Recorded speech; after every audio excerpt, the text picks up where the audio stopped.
Hi, friends and family. Hey, loved ones. Hey, gardeners and magicians and alchemists and creators and fools. How are you doing today? How is your time of no time?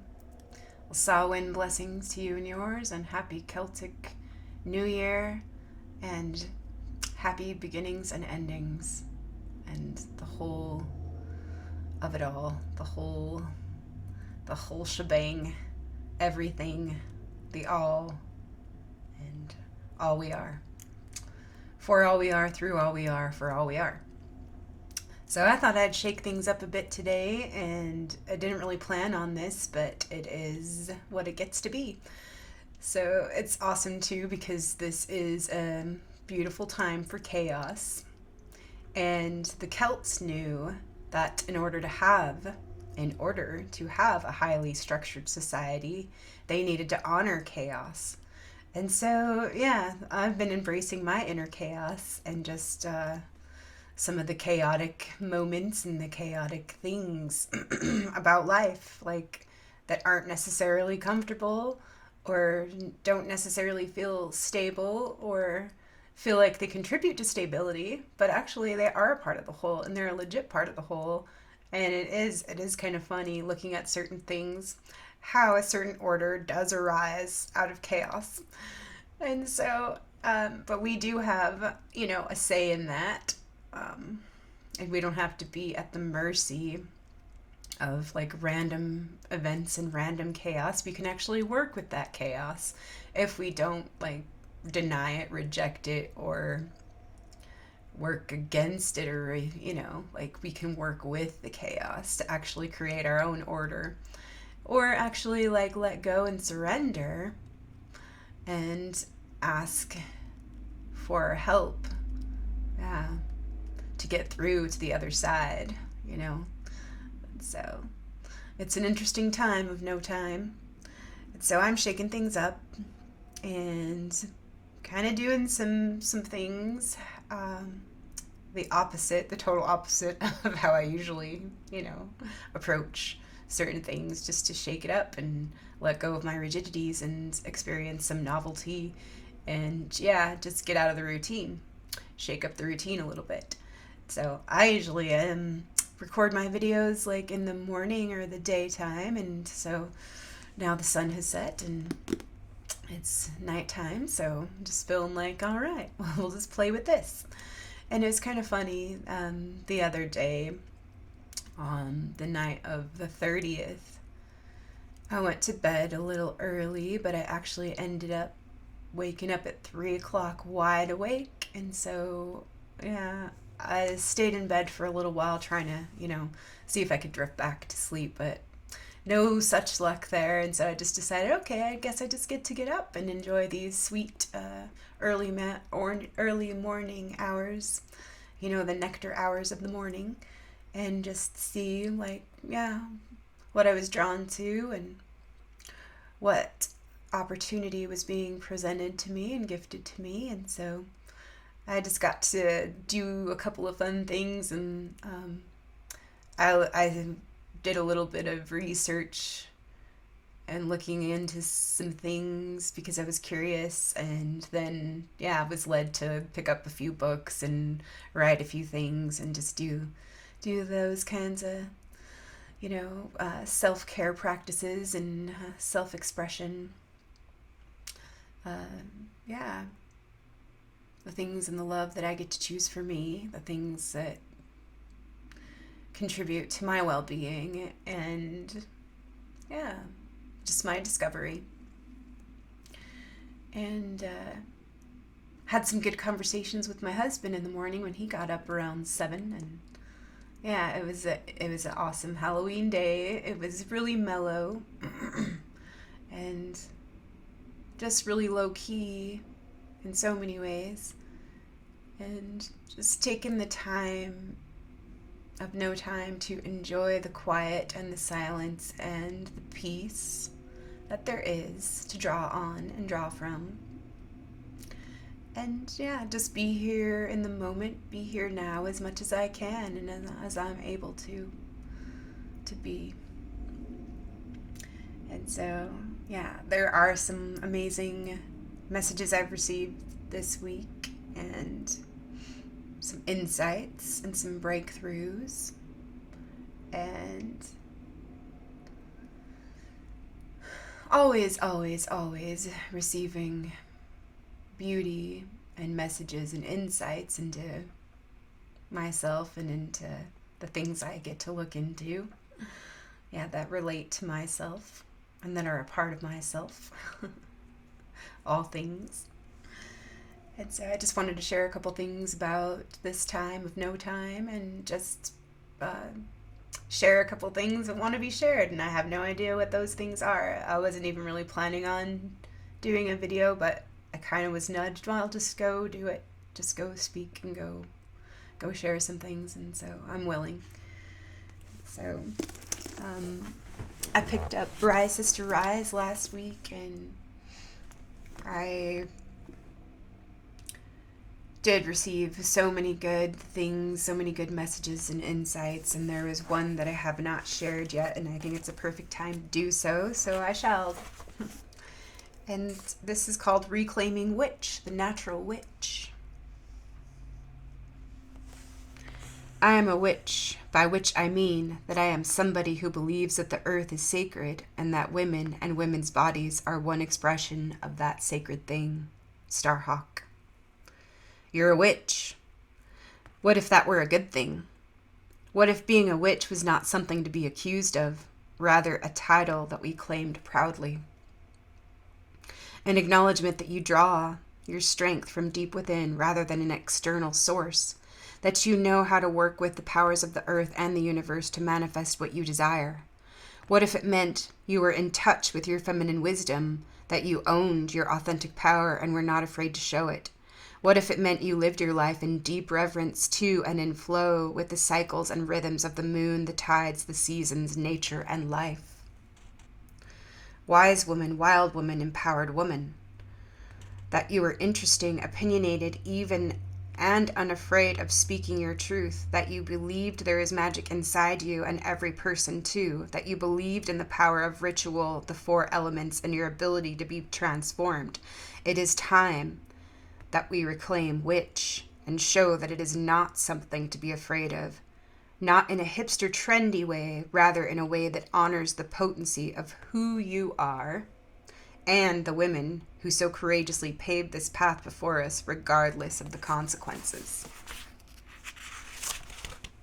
Most people confuse the practice of Wicca with witchcraft. However, what I refer to as natural witchcraft dates back further than all of the great religions. Natural witchcraft is the worship of Mother God and her seasons, as seeing all of life as sacred, of tapping into the power and wisdom that we have within each and every one of us. If all women were in touch with their inner wisdom and unafraid to own their natural power, then the world would be a very different place. If all women surrendered to the earth's natural rhythms, this planet would be so much more harmonious. Let's wipe clear the propaganda of the Middle Ages. Let's lift the stigma of the witch and allow its meaning to return to one of empowerment. Let's reclaim witch from being something we need to hide to something that we can proudly own. Let's come out from the shadows and unleash the light that we have been doing our best to keep protected for fear of being misunderstood or harmed. Let's make being called a witch mean something, or mean someone who knows her power, trusts her intuition, and isn't afraid to share her authentic magic and medicine with the world. A wise woman, an awakened woman, an empowered woman. Someone who knows how to heal herself and others. I am a natural witch. If you are reading this, chances are you are too. Come out from hiding. You are needed here. Rise, sister, rise. Are you a natural witch? How are you playing small for fear of being misunderstood or judged? Those are some good questions. How are you playing small for fear of being misunderstood or judged? Yeah. Healers, we need you.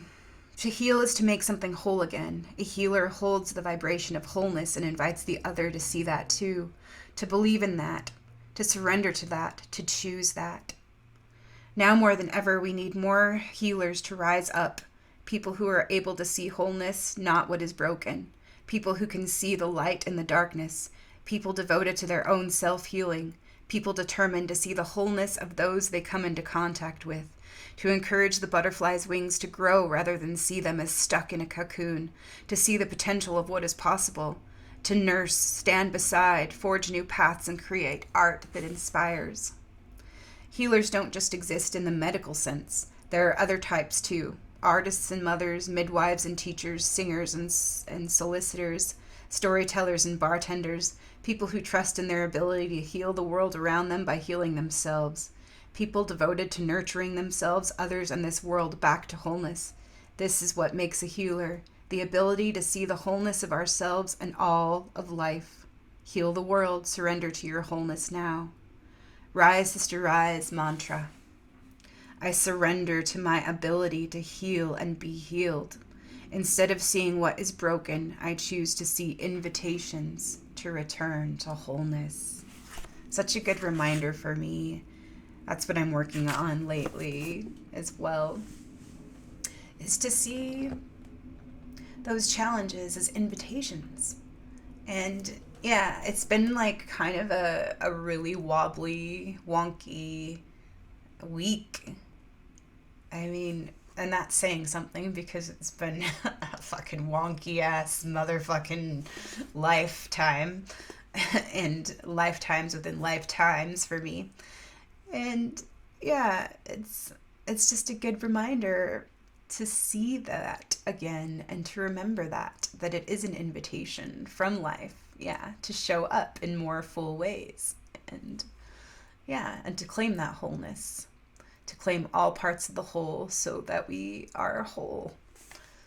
So one of the things that I'd been writing for myself the other day was make friends with discomfort and thank the adversary and thank the challenge for popping up to play and alerting me to, yeah, things and areas and aspects that need attention, that need my attention.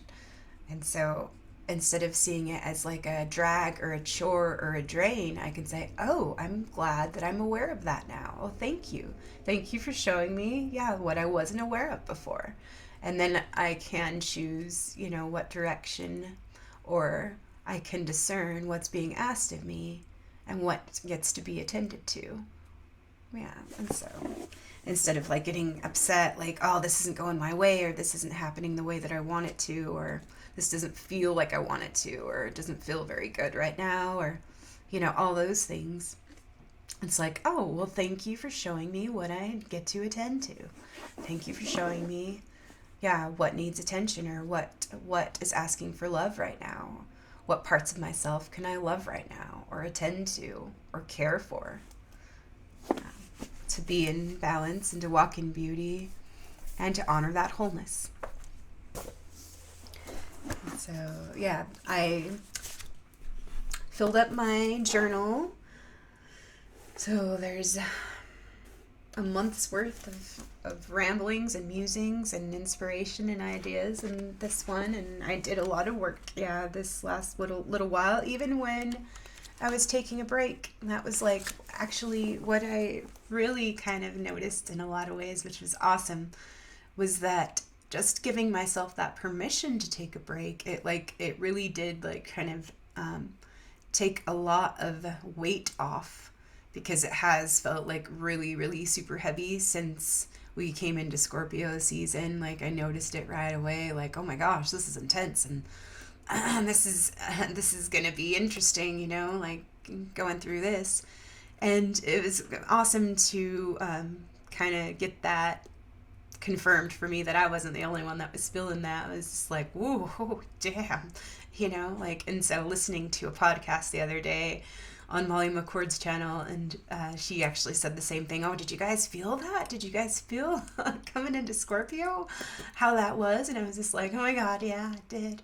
And so it's just kind of, it's fun, like to be noticing and trusting my feelings and my intuition and going with that, what I feel, and my inner guidance, my inner knowing, and just what I'm led to. And then later getting like a confirmation affirming like, yep, yeah, and this is why. And, because sometimes I'm not exactly sure like why I'm getting certain symbols or reading certain things the way I am, and I don't know like exactly what they relate to, and then it unfolds, and then it's just so like awesome, like just to see how it goes. So just magical, the magic in life. Like, how could we not believe in magic and the magic in ourselves? We are so full of magic, and the mundane and the magic are not separate. And it is so fun and awesome, yeah, to see that every day. See how much magic life holds in all ways, through all ways. And just because the magic isn't like what we expect, or it's, yeah, because there are all different forms of magic, like at work and at play. And sometimes it doesn't feel very super magical, but yeah, it just gives us an invitation to look within and to ask to see it, and to be it, because that's what we are.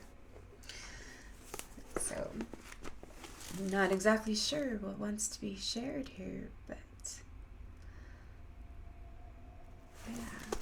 I did want to share some awesome things that I received from my Sacred Path Medicine cards by Jamie Sams that I've had for about a month now and been super enjoying, and it's just been amazing. I'm so grateful for the wisdom, and for all my allies, resources, guides, companions, friends, loved ones, and all the nourishment and all the possibilities and all the opportunities there are, all the gifts. And so learning more about animism and animal totems, because I love working with them so much. And it just, it's this constant discovery and adventure and learning, and I love that. And that's like what helps me kind of stay sane in a lot of ways, is focusing on what I love and what I get to choose. And or else I probably would be sucked down the drain in a lot of ways, if that wasn't where my focus was most of the time, because sometimes there's a lot to look at and say, oh, that's so messed up and that's so screwed up, and oh, what do you even do with that? Like, kind of looking outward and seeing some of that like brokenness in a lot of ways, or just the things that are all upside down, or that the reflections that I don't really like or I don't really care for in a lot of ways. So, and it's just like another invitation for me to ask to see it in a new way, or to see it in a wider, more full and whole way. Yeah. So, been thinking about that a lot, like how we do have like our initial judgments or preconceived notions about certain things, but sometimes we don't see what's beneath the surface, or what it is actually, because we're so attached to our judgments about certain things. And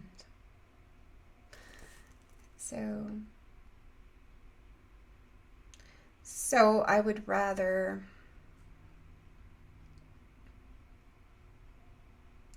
contribute to whole new ways of being rather than trying to convince anyone of anything. So my focus is on new stories, on my insights and agreements that I get to make.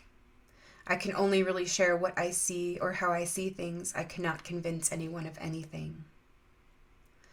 And so I would much rather contribute to whole new ways of being that serve oneness, fullness, and diversity, that honor the wholeness of the whole and all living beings, the perfection of all God's things, planting seeds share about the peace that I've made within myself to be free, my realizations, my activations, my choices to transform, grow, and change.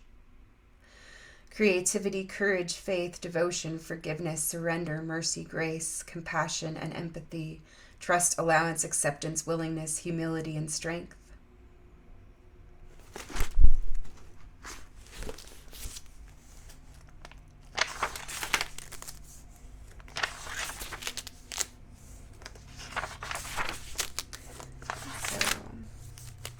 The Celtic New Year, no time, Samhain, chaos, celebrations, harvest blessings, honoring the dead, the living, the ancestors, the circle of life, life, death, life cycles, and the shadow and light, the dual nature, the life giver, the life taker, the cauldron, the womb, the alchemical brew, flying potions, broomsticks, witches, and the mysteries, midwives and healers, seers, record keepers, connected to the earth's rhythms and all her creations, all her creatures, all her children. She knows the language of the animals and all her teachers. She listens, watches, learns, applies and practices, refines her craft, a balancing act of movement through the stillness. Only love is real, and the rest is a story, a spell, a trick of fantasia and illusion. The same person that gets up out of bed in the morning isn't the same person that gets in the bed again in the evening.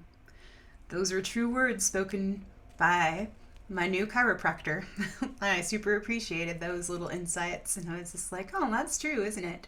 Because everything changes and we change if we allow ourselves to change. We're not the exact same person when we go to bed at night as we were when we got up that morning. So that's so awesome and interesting to contemplate and allow to percolate. And so I am free because I choose to be. I am love and love is me. I am love and love is free. Love is free and I am free. We are free to be loving. We are free to be unloving. We are free, so be free. So free, be true, be full, be love. Love is free always. I am free because I choose this love for me. Thank you, love, for freeing me. Thank you, love. All love is freed. We are free to be. That was my last page from that journal. And started another one. And yeah, there's some really awesome gold nuggets in there so far. I started it yesterday or the day before. My days blur together now.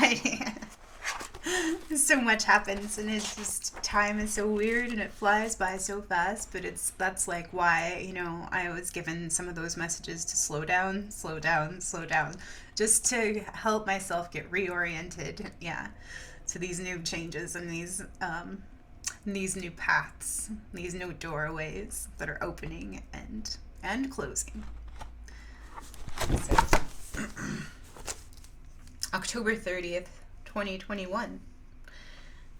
I gratefully acknowledge all the good medicine in my life, all the blessings, the gifts, the miracles, love, the brightness, fertility, currency, allies, connections, opportunities, loved ones, prosperity, resources, lessons, challenges, joys, and potentials that are present in my life. They're currently present in my life. And within and all around me, I acknowledge my ability to create. I acknowledge my ability to create adventure and excitement. My ability to create adventure and excitement comes from my willingness to give myself pleasure and joy. All that is needed to continue the passion is to decide I am worthy and proceed. And this was from Fire Medicine and Sacred Path cards. So just, receiving these beautiful gifts and offerings. So any old fears of intimacy or commitment can act as limitations to relationships. If this applies, then clear the fear. Once the fear is cleared or leaves, so will the coldness of past hurts, and I am ready now for more rewarding future relationships, more rewarding present relationships. When we are in balance, this divine union sparks our natural desire for experiencing life and spontaneity. Our spontaneity for living depends on our connection to fire. Acknowledge the fire within. Fire medicine, application. Yes. And so that was, one of my cards that I been working with the last couple weeks, the fire medicine card. And so I seriously like wrote a few pages in my last journal all about fire medicine, and I may go back and share a few things about that. But I also got Hour of Power, and those are rituals of joy. You are being asked to do what gives your heart the greatest joy. Drop any activity that is taxing and focus on connecting to the earth and being fed with the energy that you need to maintain happiness. This card signals the zero rest balance point that will keep you from becoming out of harmony if you realign body, mind, and spirit by doing something that gives you joy. This little happiness break is what will keep you from breaking apart if you are stressed out. Life force is available to you in this moment. Be reminded not to leak this precious mana on regret or indecision. The keynote here is celebrating life. Find the blessings that give you joy, discover your hour of power, and feed the talents that allow you to develop your greatest potential. Joy. What brings me joy? What helps me feel joyful? And what do I love? What brings joy to my life and my heart and my soul, my well-being? Pleasure, fun, play, connection, discovery, creative expression, and revelry. Singing, colors, creating, moving, learning, engaging, exchanging, sharing, creating. Being in nature, appreciating natural grace, beauty, harmony, sharing love, being present with love, loving love, living love, freeing love, and making love. And so, yeah, those are just some really good, amazing, awesome reminders that I can choose love, and I can choose joy, and I can choose pleasure, and I can, choose that self-love and that self-care and happiness and harmony. So another great one that I really super appreciated and needed was the Great Smoking Mirror, and I love this one. And I love all things about the mirror. And so this one was really, really profound, and it does help me make some peace.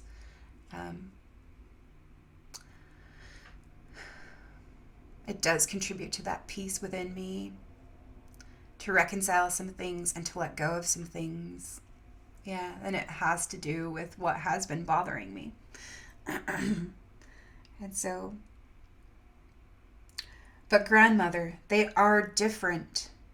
They are abusing the medicine. They seek to destroy the teachings of the sky god. We are walking the path of beauty. How can they be another one of ourselves? And this is from, Sacred Path Cards by Jamie Sams. And in this entry, there is a story that was unfolding, and it's in the Mayan traditions, and maybe I will read.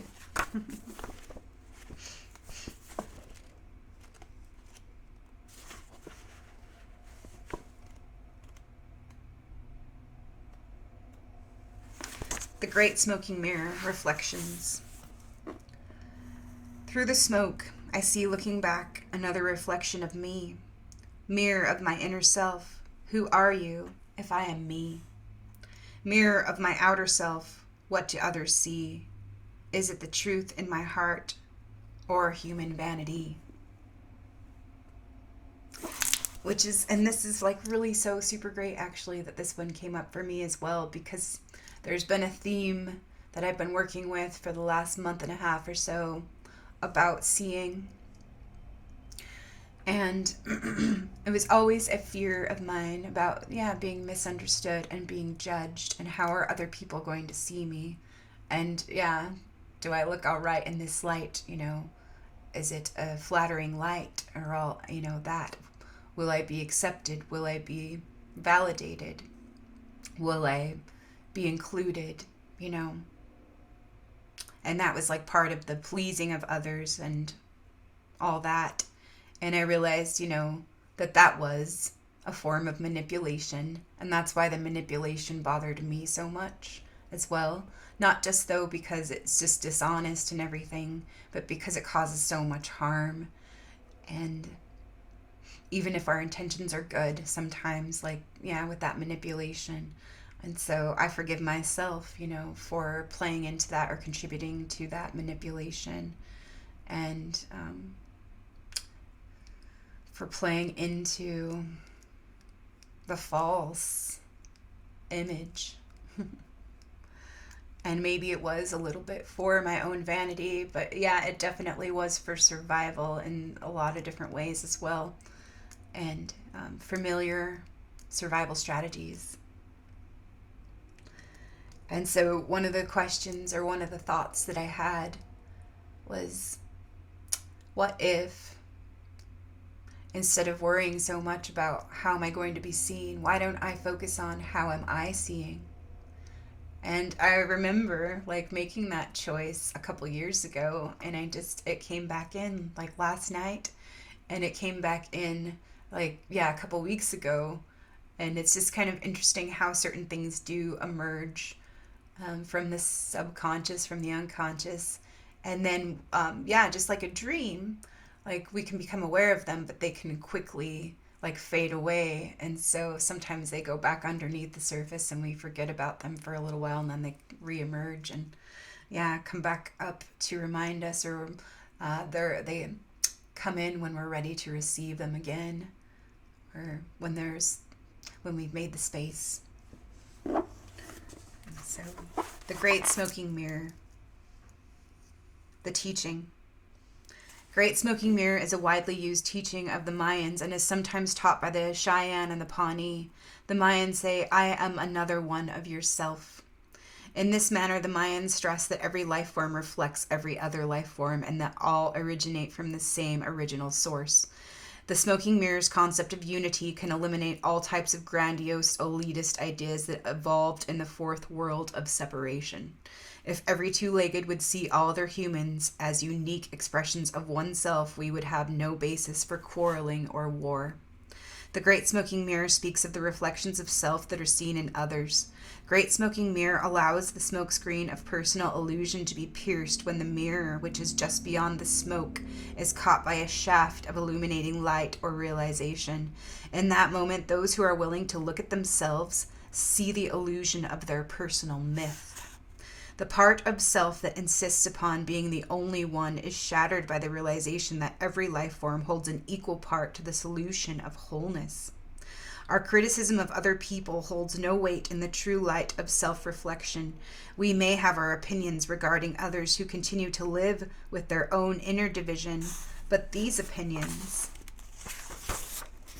serve only as reminders of why we should strive for personal wholeness based in ideas of equality. The Native American teaching regarding pointing our finger at another applies here.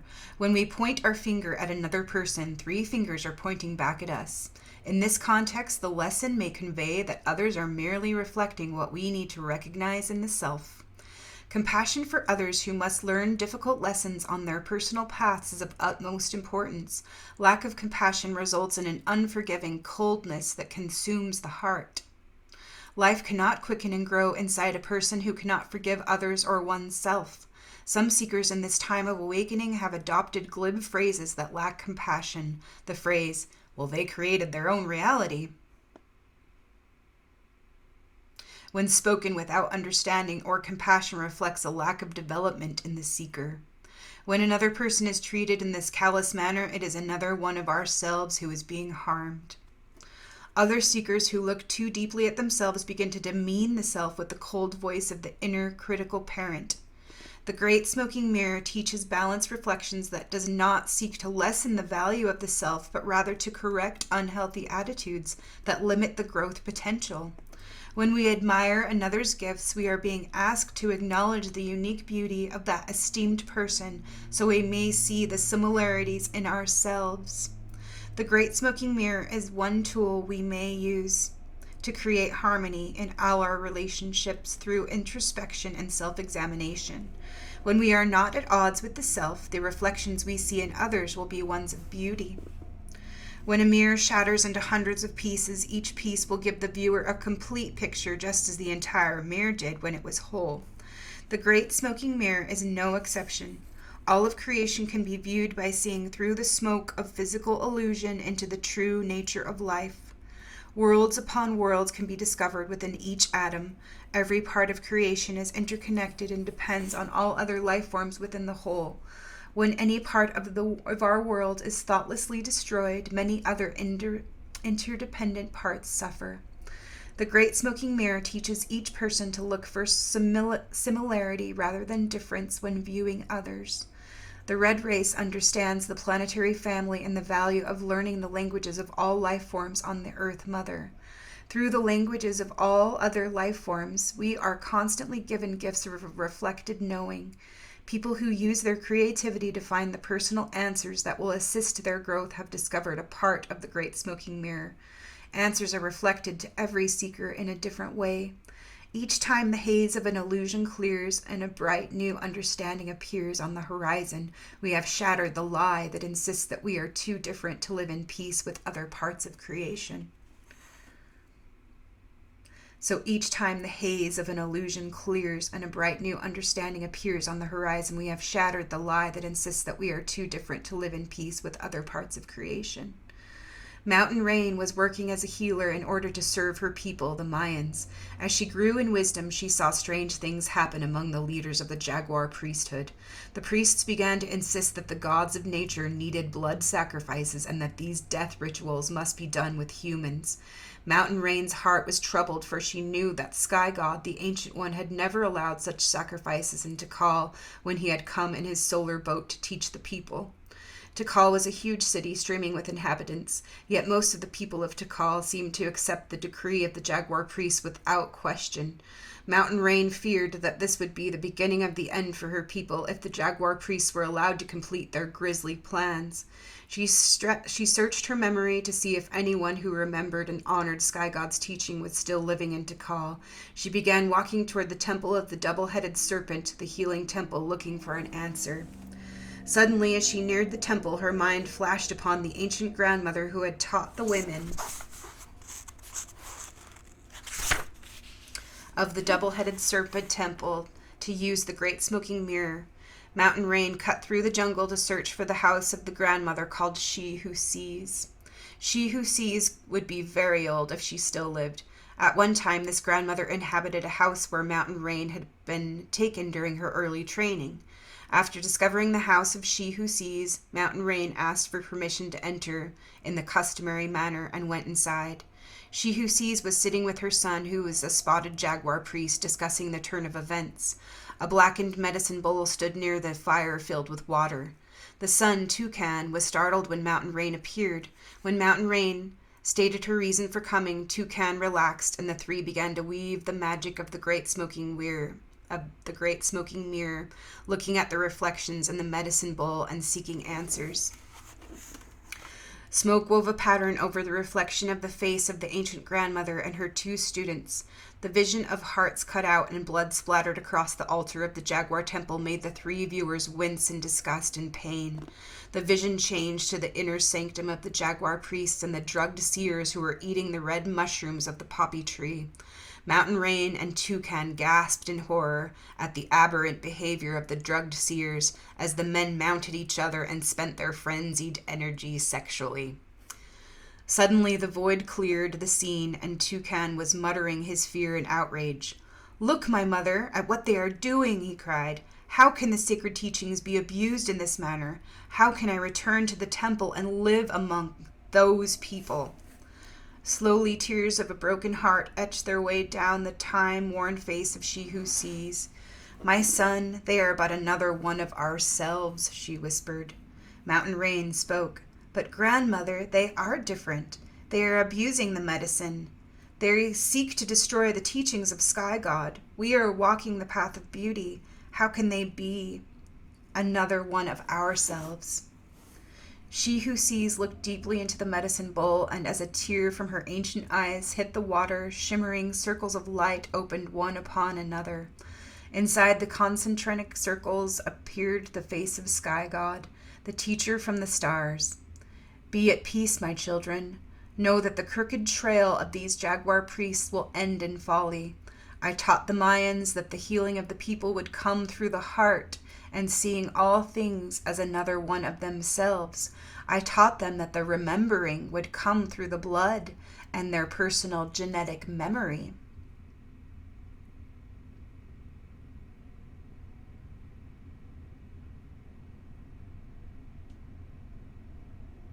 These priests have sought power over other selves through the corruption of these truths.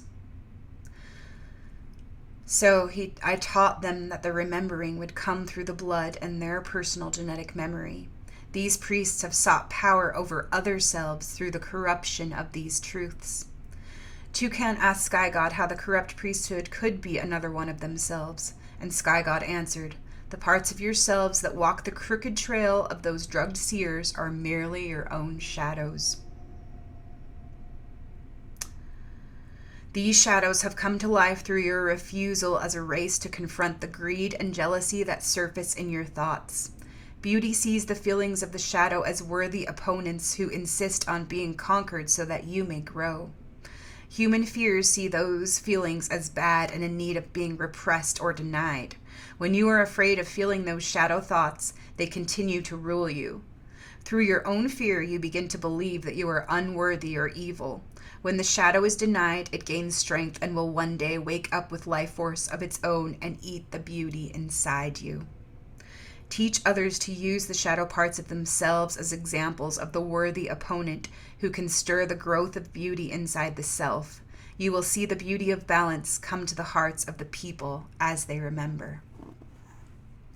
The application for the Great Smoking Mirror.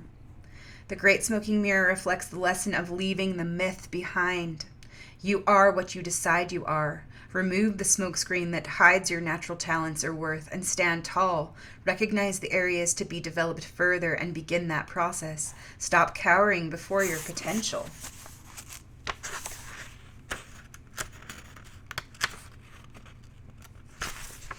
And live your truth.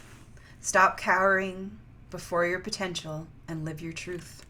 There are millions of role models to choose from. On another level, you are being asked to be a good reflection for others. Encourage others to be bold through walking your talk. The reflections you see in others may not make you happy if you are doubting yourself and your right to be. Jealousy on any level only inhibits growth and wastes energy. Shatter the mirrors that insist on self-importance, gloom, or failure. So shatter those mirrors that insist on self-importance, gloom, or failure so that you can get down to what's really important. On all levels, the smoking mirror asks us to accept light and shadow as equal. The reflections we dislike can be worthy opponents who teach us to grow into our potential. Even our shadow sides serve us by leading us through trial and error to the true image of self. So, yeah, I super appreciated that, and really was a good reminder for me for this week, and to have that compassion and trust and faith. And so there was another one that came up today, interestingly enough, this evening, and it goes along with it, and it was smoke signals. And so that's all about clear intentions. And there was something that struck me that I really needed to see about this. And she was telling a story about a time where she needed to go within to find some answers, and she went to a natural hot springs. The author, she says, one night years ago, I was floating in a natural hot spring, looking up into the fullness of Grandmother Moon high above me in the starry night. I had built a fire 20 feet in front of me where the ravine was flat and treeless. I had gone to this special place alone to seek some answers for my hungry heart. The tears of frustration rolled from my eyes and sent silver circles into the effervescent waters of the pool. I sought the answers of how to return to the city and deal with the lack of substance I found in those who were trying to be somebody instead of being who and what they were.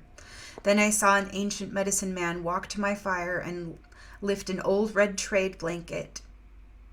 He walked toward me and dipped the blanket into the pool, wrung it out, and moved back toward the fire. As he turned toward the fire and began to sing, I recognized Grandfather Keats, who is one of the ancestors who guides my path. Grandfather Keats beseech the spirits of the four directions. The energy began to build as he sang the chant in which he called to the great star nation to hear my prayers and speak to my heart.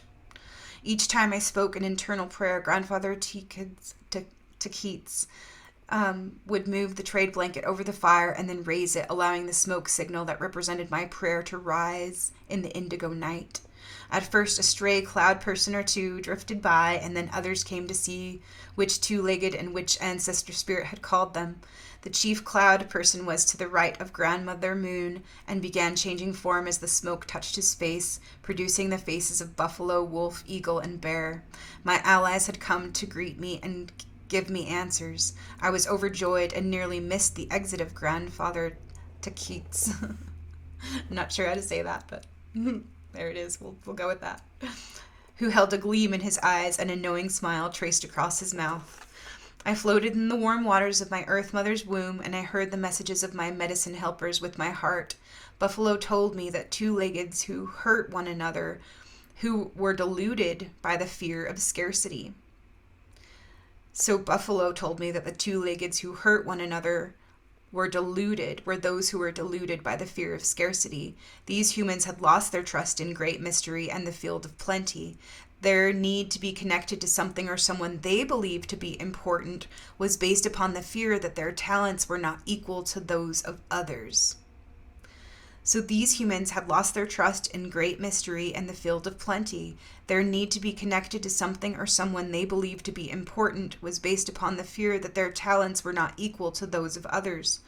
Wolf spoke and told me that the pathfinders of my world would never need to boast about who they were or where they were headed. Those who broke new ground for others to follow were too busy to be hurt by another person who claimed out of envy to be... Those who broke new ground for others to follow were too busy to be hurt by another person who claimed out of envy to be who they were not. Eagle spoke to me and said that true freedom was only to be found by those that found illumination through the truth that lived inside their hearts. Bear then appeared and spoke of the strength I needed to find inside of myself in order to walk my talk in the city, away from the womb of my Earth Mother. Bear said that the tomorrows are met when each person seeks strength in the truth of today. Knowing that my intent had reached the Sky Nation through Grandfather Keats' smoke signals and songs gave me new inspiration and purpose. I was ready to hold my truths high and to use my intent to touch the hearts of my fellow two-leggeds. I no longer needed to be hurt by lies or to take on the pain of those that talked their walk, instead of being the beauty that great mystery had created them to be. And so that was huge for me, all of that, like, to know and to remember. Yeah, that the two-leggeds that hurt one another are deluded by fear of scarcity, and that their need to be connected to something or someone they believed to be important was based on the fear that their talents were not equal to those of others, and that my world would never need to, that the pathfinders of my world would never need to boast about who they were or where they were headed. Those who were breaking new ground for others were too busy to be hurt by other people who claimed out of envy to be what they were not. And Eagle spoke to me and said that the true freedom was only to be found by those who found illumination through the truth that lived inside their hearts. Bear then appeared and spoke of the strength that I needed to find inside of myself in order to walk my talk in the city, so out in the world, away from the womb of my Earth Mother. Bear said that the tomorrows are met when each person seeks strength in the truth of today. And so, yeah, that is so exactly what I needed. And so I no longer need to be hurt by lies or to take on the pain of others that talk their walk. Yeah, instead of being the beauty that great mystery has created them to be. So the application, the smoke signals being sent your way call for clear intent. If your purpose or direction in life has been muddled, now is the time to walk your talk. The signals you send to others may be bringing unwanted attention your way.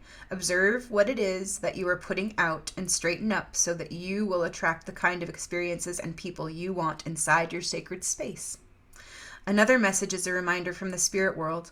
If you lack direction or have unclear intent as to what your needs are, the allies cannot assist you with those requests. Clear intent brings rewards on all levels and will speed your growth process. Pay attention and take advantage of the power of your intentions. You've won half the battle when your clear intent removes the barriers to decisive action. And so get really clear with our intentions right now. And that's like, that message keeps coming up. Just to, what are my goals? What are my dreams? What are my intentions? Get clear. And and then clarity will come. So, yay, that's what I really needed. Super needed today. So what else can we share? Yeah. Been reading some interesting things, and I picked up this book tonight, The Women Who Run with the Wolves, and was going into part 5 of the harrowing of the soul and the handless maiden. I'm still working with that story. I'm enjoying everything that I'm learning and receiving, and that I'm integrating with that. And we'll see if anything wants to be shared more about that. So leaving the myths behind, and also telling new stories, telling new, true, full, whole stories. So the Great Smoking Mirror reflects the lesson of leaving the myth behind. You are what you decide you are. Remove the smokescreen that hides your natural talents of worth and stand tall. Recognize the areas to be developed further and begin that process. Stop cowering before your potential and live your truth. So, past, present, future, and now. Also, like I've been working with several other cards and their messages. And Shaman's Death is one of them, and that is like a huge one. And Coco Pelli and Stone People and Rite of Passage. Moon Lodge, West Shield, Dreamtime, Heyoka, Whirling Rainbow, Field of Plenty, Thunder Beings, Sacred Space, Medicine Wheel, Talking Stick, and Great Mystery. So the astrology right now is pretty awesome and interesting, and like I love like this time of year, and it is magical, and I am grateful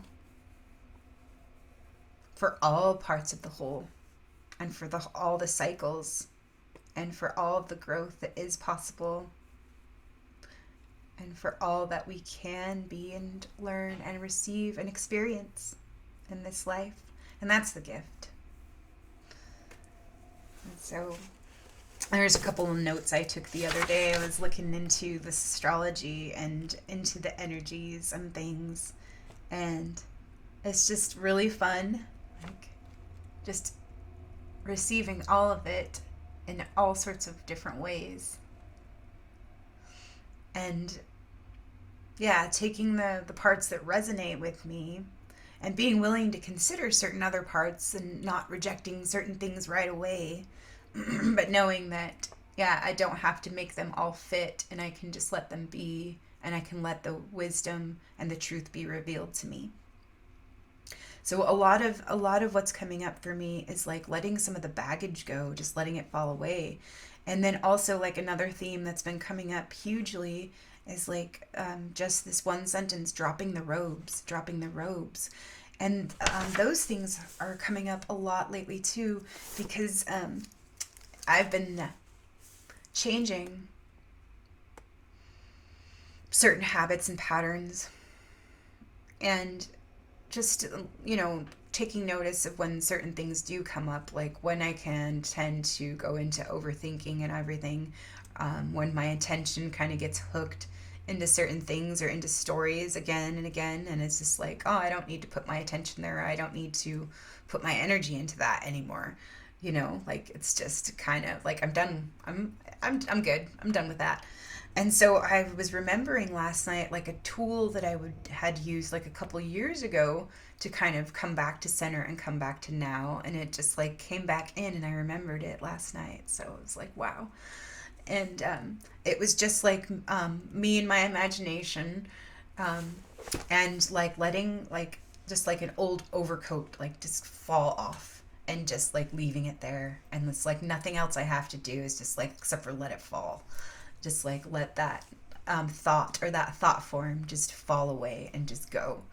And so it's like, oh yeah, I don't need to like go into this like little circle of what is this about, and why am I feeling this, or why am I thinking this. I can just, yeah, it's as simple as just like letting it drop like an overcoat, like an old overcoat, or like an old cloth, like an old veil. It just gets to just drop away and fall away, and I don't need to do anything else with it. And so, yeah, that's awesome. Interesting, like for certain thoughts that like kind of come in, and I don't need to like put my attention into them anymore, like because it's not for me to fix. And it's, yeah, it's just old habits, and the energy has been used to going into that pattern for a while. And so it's just becoming aware of like when it comes back in again, and just letting it go, letting it fall away, letting it drop away.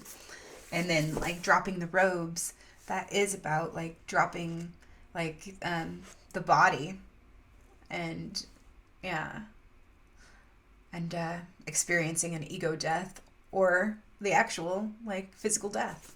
And so it's super interesting. um, Dropping the robes and standing in the sunshine.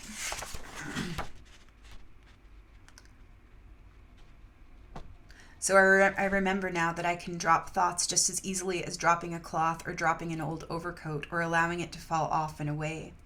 Our thoughts are sometimes the core attachments. If we can free ourselves and our minds from our attachments, then love is free to be always. So I'm feeling a little bit antsy in certain ways, feeling like there's stuff to do, but I'm feeling tired too, exhausted mentally.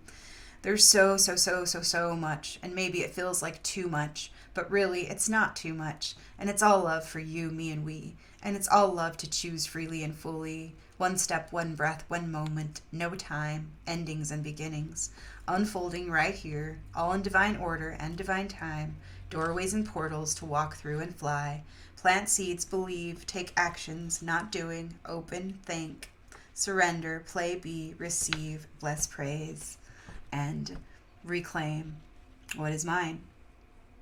I'm thinking about the veils being thinner, going within and practicing rituals, receiving revelations.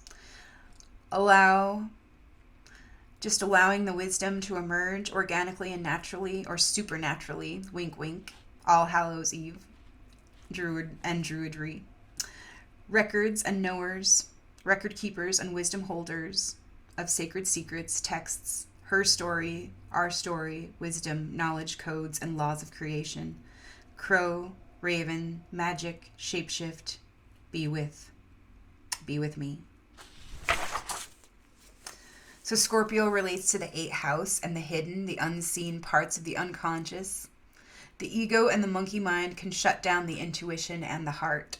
The feminine has been manipulative in getting the masculine's attention, or in stroking the ego. Scorpio themes can be tricky in relationships, and sometimes the best we can choose is to observe, watch, allow, detach, and surrender, witness, and release. These are complex, multi-layered dynamics and energies. So there are themes around manipulation, power, and control cycles, and our comfort zones, the familiar strategies of the superego. Yeah, and what's our relationship to the truth, and the truth of who we are right now. So what am I connecting with, and what am I disconnecting from? And that was a good question from Lee Harris that I watched the other day. And I always super appreciate his offerings and his wisdom. So thank the discomfort, the shadow, the pain, the adversary, the challenge, the lesson, the opportunity. Thank you for the beauty. To notice, acknowledge, bless, and release. To shift, change, transform, or to surrender and free.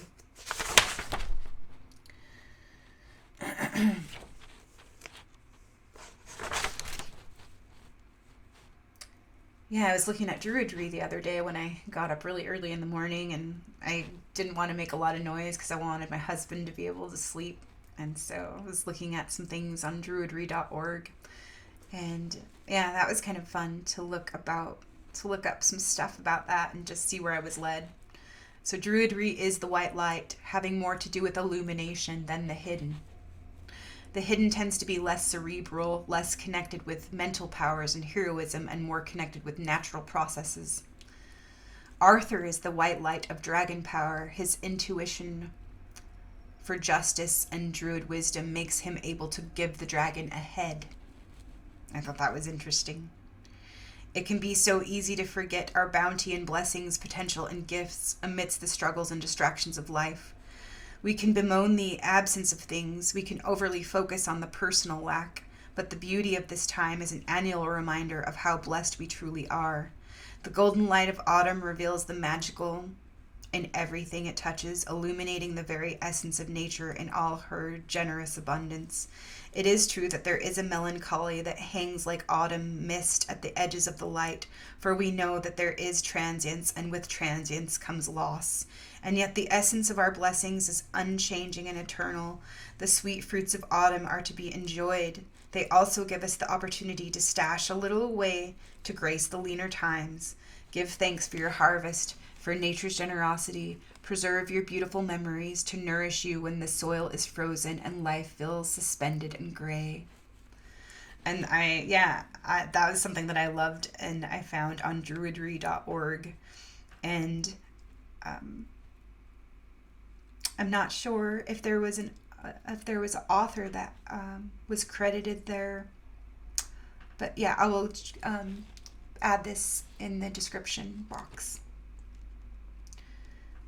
So give thanks for your harvest, for nature's generosity. Preserve your beautiful memories to nourish you when the soil is frozen and life feels suspended and gray. So gather together, breaking bread together. It is the end of the harvest, the last days of summer, and the cold nights wait on the other side for us. The bounty of our labor, the abundance of the harvest, the success of the hunt lies before us. The bounty of our labor, the abundance of the harvest, the success of the hunt, all lies before us. We thank the earth for all she has given us this season, and yet we look forward to winter, a time of sacred darkness. Summer is gone, winter is coming. We have planted and we have watched the garden grow. We have weeded and we have gathered the harvest, and now it is at its end. O little flame that burns so bright, be a beacon on this night. Light the path for all the dead, that they may see now what's ahead.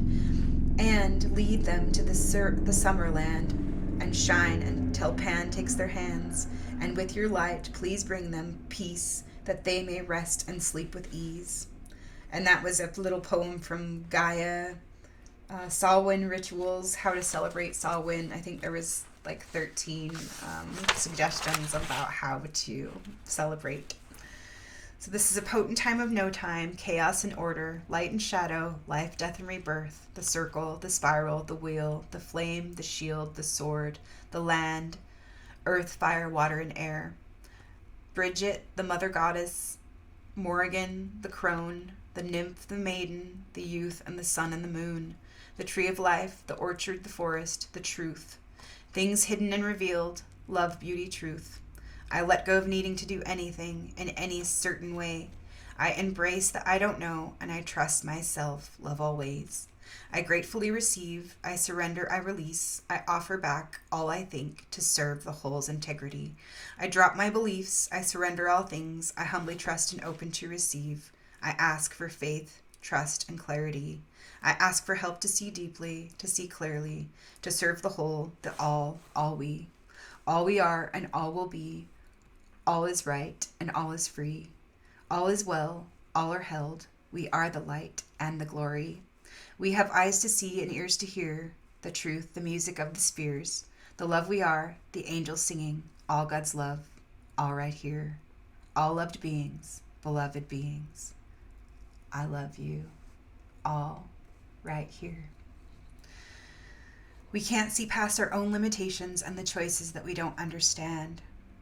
I guess I'm embracing my own chaos today, waking up at 3 a.m., going back to sleep at 8:23 until noonish today, feeding the dog dinner at noon and surrendering linear time to just be here right now, present, aware, and responsive, engaged, ready to play.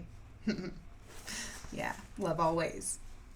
The scapegoat, the horned one, the horned god, the sacrificial lamb, the hero, the witch, the ghost, the devil, the adversary, the guardian, the orphan, the magician, the gardener, the wizard, the king, the queen, the maiden mother crone, the goddess, and all her riches, all her wealth, all her well wishes.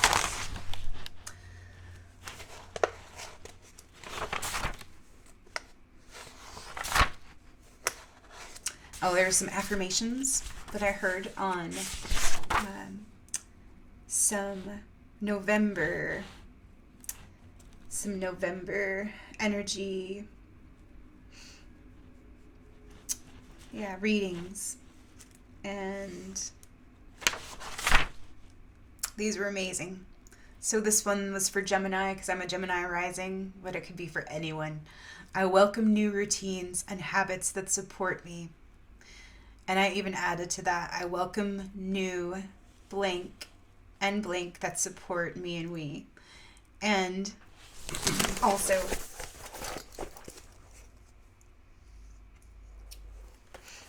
I welcome new practices, new lessons, new challenges, new passions, new changes, new opportunities, new choices, new energy, new attitudes, new perceptions, new stories, new relationship, new ways of being, new doorways. I welcome new. I welcome the new that supports me, my mission, my well-being, my highest good, my greatest growth, my healing, my love, my truth, and my becoming. I am ready to close out old chapters. I am ready to close out all old chapters. I am ready to let go of the old. I am ready to let go of the past. I am ready to let go of the dead. I reconnect with spirit and find a sense of safety and belonging in the unknowing. I embrace my growth with grace and trust. I am meant to live in peace. And this one was for Pisces. I am allowed to change my direction and listen to my inner knowing. This listening gives me fresh eyes to see the world with. I can trust my way of seeing the world. I am allowed my own path. I am allowed my own vision. I allow the magic of life to filter through everything and shine a light on the path forward. I thought those were beautiful, beautiful affirmations. Thank you, Sarah. And I'll put those in the description box. So maybe just focus more on or in how I am seeing rather than how I am being seen. Allowance, fullness, patience, compassion, and receptivity is key. Say yes. Say yes to all I am and all I want and get to be. Embrace the present moment and the current gift and opportunity to be fully free. Wish others well on their own unique journeys, their own paths, their own experience, their own life. And offer love to the parts of myself that still feel so much anger, resentment, frustration, irritation, impatience, and exasperation. The judge, the victim, the child, the horror, the saboteur, and the idealist. Be aware of agendas, opinions, preferences, programs, fears, strategies, reactions, judgments, choices, and responsibilities. Be aware of my thoughts, feelings, actions, and creative energies. My intentions, my attention, my desires, and my needs. My focus and my direction. What signals am I sending out? What signals are we sending out? And what are we asking for, and what are we seeking? Yeah. And so, that was just a few awesome little things that I felt led and guided to share today. And I super appreciate what I got to read today in this Handless Maiden Tale because it was huge for me. And this is going to take a little while to process, I believe. But yeah, I'm open to receive. I'm open to receiving more clarity. And there was something interesting about this tale. And so in this tale of the Handless Maiden, the devil does play a part. And so it is interesting.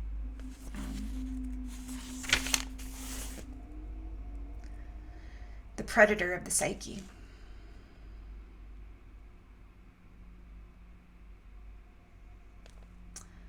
So while it is true that the predator has a taste for prey that is in some way soul hungry, soul lonely, or in some other way disempowered, fairy tales show us that the predator is drawn also to consciousness, to reform, to release a new freedom. As soon as it becomes aware of such, it is on the spot. Myriad storylines point out the predator, those in this work as well in fairy tales such as The Cap of Rushes and All Fur, and continuing with the mythos about the Greek Andromeda and the Azteca Malinche. The devices used are denigration of the protagonist's purpose, disparaging language used to describe the prey, blind judgments, prescriptions, and unwarranted punishments. These are means by which the predator changes the life-giving messages between soul and spirit into death-dealing messages that cut our hearts, cause shame, and even more importantly, inhibit us from taking rightful action. At the cultural level, we can give many examples of how the predator shapes ideas and feelings in order to steal women's light. One of the most striking examples of loss of natural perception is in the generations of women whose mothers broke the tradition of teaching, preparing, and welcoming their daughters in the most basic and physical aspect of being women, menstruation. In our culture, but also in many others, the devil changed the message so that the first blood and all subsequent cycles of blood became surrounded with humiliation rather than wonder. This caused millions of young women to lose their inheritance of the miraculous body and instead to fear that they were dying, diseased, or being punished by God. The culture and the individuals within the culture picked up the devil's twisted message without examining it and passed it on with much effect, thus turning a woman's time of heightened sensation, emotionally and sexually, into a time of shame and punishment. As we can see from the story, when the predator invades a culture, be it a psyche or a society, the various aspects or individuals of that culture have to use cunning insight, read between the lines, hold their own place so as not to be swept away by the outrageous but exciting claims of the predator. When there is too much predator and not enough wild soul, the economic, social, emotional, and religious structures of culture gradually begin to distort the most soulful resources, both in spirit and in the outer world. Natural cycles are starved into unnatural shapes, lacerated with unwise uses, or else put to death. The value of what is wild and visionary is denigrated, and dark speculations are made about how dangerous the instinctual nature really is. Thus, stripped of authentic sanctity and meaning, destructive and painful means and methods are rationalized as superior. Thus, stripped of authentic sanctity and meaning, destructive and painful means and methods are rationalized as superior. However, no matter how much the devil lies and tries to change the beautiful messages about a woman's real life to mean-spirited, jealous, and life-draining ones, the king's mother truly sees what is occurring and refuses to sacrifice her daughter. In modern terms, she would not muffle her daughter, would not warn her against speaking her truth, would not encourage her to pretend to be less in order to manipulate more. This wild mother figure from the underworld risks retribution to follow what she knows to be the wisest course. She outsmarts the predator instead of colluding. She does not give in. She knows what is integral, knows what will keep a woman, knows what will help a woman thrive, knows a predator when she sees one, knows what to do about it. Even when pressured by the most distorted cultural or psychic messages, even with a predator loose in the culture or in the personal psyche, we can all still hear her original wild instructions and follow them. This is what women learn when they dig down to the wild and instinctive nature, when they do the work of deep initiation and development of consciousness. They take on a massive enabling through the development of uninterrupted sight, hearing, being, and doing.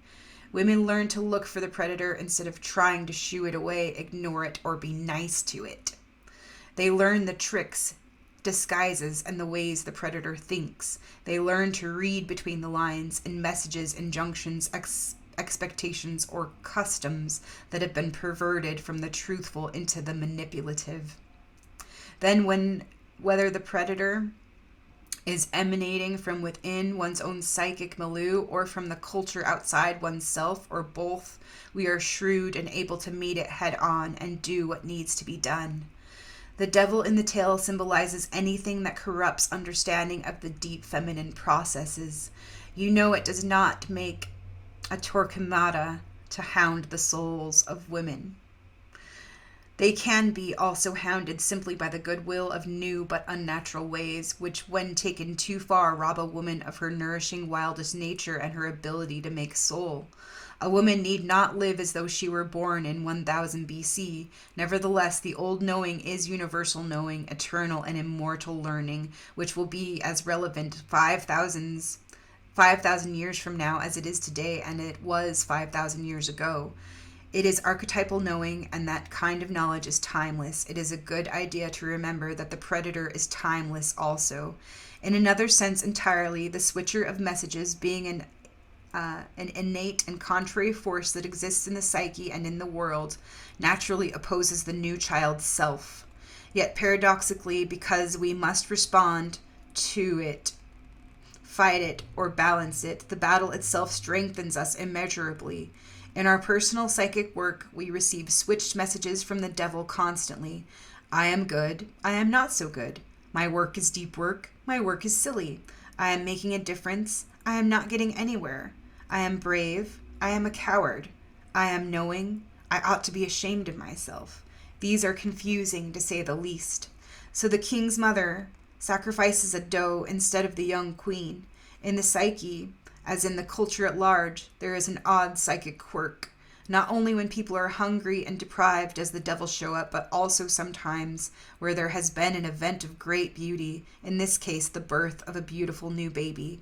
Again, the predator is always attracted to light, and what is more light than new life? However, there are other disassemblers within the psyche that also attempt to demean or tarnish the new. In women's process of learning the underworld, it is a psychic fact that when one has given birth to a beautiful thing, something mean will also arise, even if only momentarily, something that is jealous, lacks understanding, or shows disdain. The new child will be called down, called ugly, and condemned by one or more persistent antagonists. The birth of the new causes complexes, both negative mother and negative father, and other negating creatures to rise from the psychic landfill and attempt, at the very least, to sharply criticize the new order, and at the very most to attempt to dispirit the woman and her new offspring, idea, life, or dream.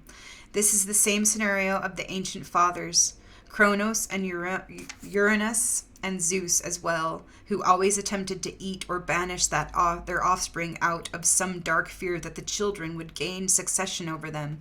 In Jungian terms, the destructive force would be called a complex, an organized set of feelings and ideas in the psyche that is unconscious to the ego and therefore more or less can have its way with us. In the psychoanalytic milieu, the antidote is consciousness of one's own foibles and gifts so that the complex is unable to act on its own. In Freudian terms, this destructive force would be said to emanate from the id, a dark, indefinite, but infinite psychic land where, scattered like wreckage and made blind from lack of sight, lives all forgotten, repressed, and revulsive ideas, urges, wishes, and actions. In this psychoanalytic milieu, resolution is brought about by remembering base thoughts and urges, bringing them to consciousness, describing, naming, and cataloging them in order to leech their potency. According to some stories from Iceland, this magical destructive force in the psyche is sometimes Brak, the Iceman. There is an ancient story in which the perfect murder is committed. Brak, the Iceman, kills a human woman who will not return his affections. He kills her with an icicle-shaped dagger. The icicle, as well as the man, melts away in the next day's sun, and there is no weapon left to indicate or to indict the killer, and there is nothing left of the killer either. The dark Iceman figure from the world of mythos has the same uncanny appearance, disappearance, mystique as complexes in the human psyche, as well as the same modus operandi as the devil in this tale of the handless maiden. That is why the devil's appearance is so disorienting to the initiate. Like the Iceman, he comes out of nowhere, does his killing work, then disappears, dissolves into nowhere, leaving no trail. This story, however, leaves us an excellent clue. If you feel you have lost your mission, your oomph, if you feel confused, slightly off, then look for the devil, the ambusher of the soul within your own psyche. If you cannot see, hear, catch it in the act, or assume it is at work, and above all, stay awake, no matter how tired you become, no matter how sleepy, no matter how much you want to shut your eyes to your true work.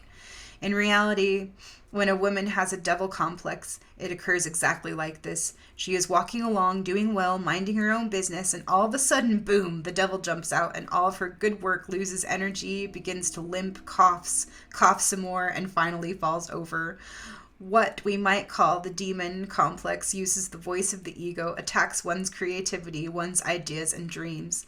In the tale, it appears as a ridicule or a cheapening of a woman's experience of the world and the underworld, trying to split apart the natural conjunction or the conjunctio of the rational and the mysterious.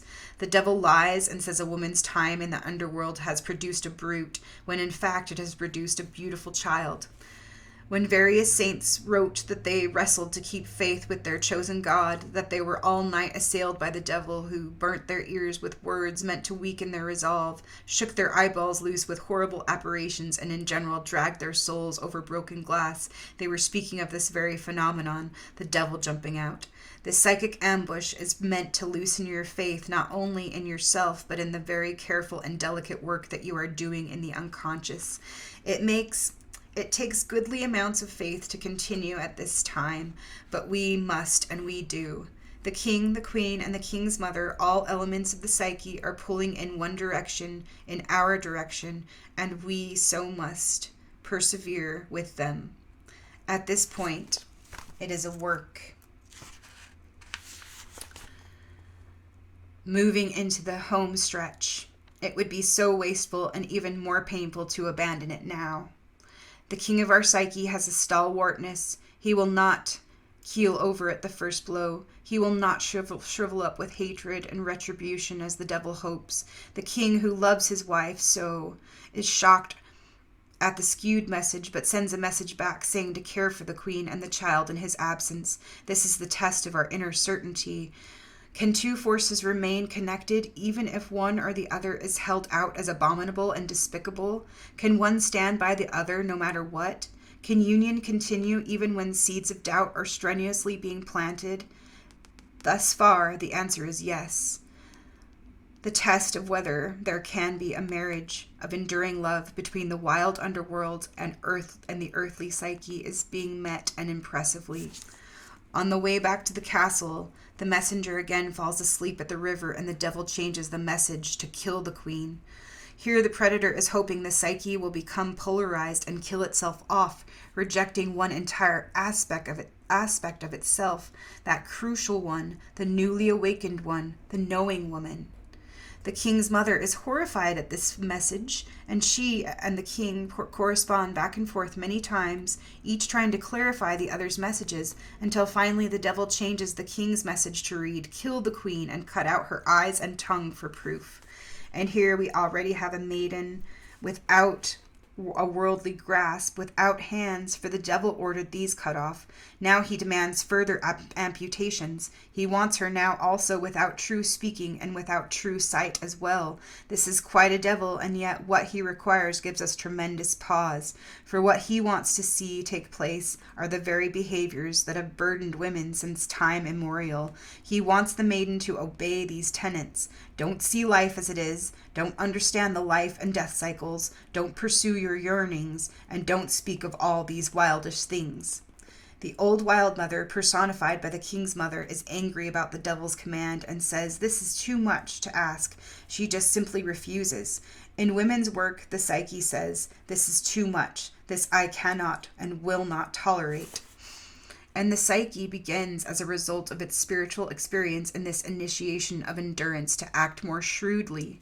The old wild mother could have gathered up her skirts, saddled a brace of horses, and charged far afield to find her son, and determined what possession had overtaken him that he would wish to murder his lovely queen and his firstborn child. But she does not. Instead, in time-honored fashion, she sends the young initiate off to yet another symbolic initiation site, the woods. In some rites, the initiatory site was in a cave or under a mountain, but in the underworld, where the tree symbolism abounds, it is most often a forest.